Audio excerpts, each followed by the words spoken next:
আমাদের আগামী 11ই মার্চ জয় বাপু, জয় ভীম, জয় সংবিধানের কেন্দ্রীয় জমায়েত আগরতলা, এবং সেটা হবে ওরিয়েন্ট চমনিতে। আমরা এই জমায়েতে আমাদের কেন্দ্রীয় নেতৃত্বদের তাদেরকে আমন্ত্রণ জানিয়েছি। আমাদের এই জমায়েতে সারা রাজ্য থেকে সব কয়টা আমাদের বিভাগ, গণসংগঠন, যা আমাদের সেল, শাখার সংগঠন সারা রাজ্য জুড়ে তারা তাদের প্রচারাভিযান চালিয়েছে। আজকে অসংগঠিত শ্রমিক কংগ্রেসে রাজ্যভিত্তিক এক সভা আহ্বান করা হয়েছে সমস্ত নেতৃবৃন্দদের নিয়ে।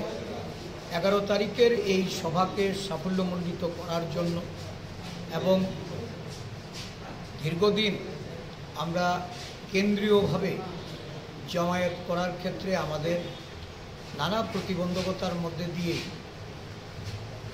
অতিবাহিত করতে হয়েছে, এটাকে চ্যালেঞ্জ রূপে গ্রহণ করে আগামী 11ই মার্চ আগরতলা শহরে যে জমায়েত হবে, এটা আমি প্রত্যাশা করি এটা দীর্ঘদিন পরে কংগ্রেস দল তার সমস্ত শক্তি নিয়ে সংগঠিত রূপে ঐক্যবদ্ধভাবে এই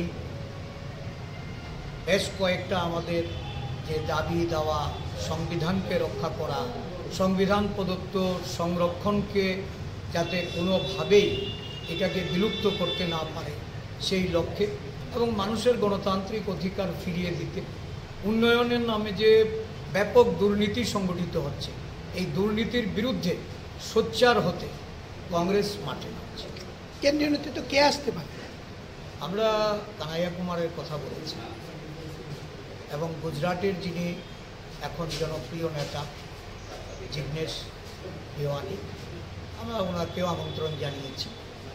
এটা আমাদের রাজ্যে আমাদের নতুন যে ইনচার্জ সপ্তগিরি শঙ্কর উলাকাজি, উনি আমাদের রাজ্যে 7 তারিখে আসছেন।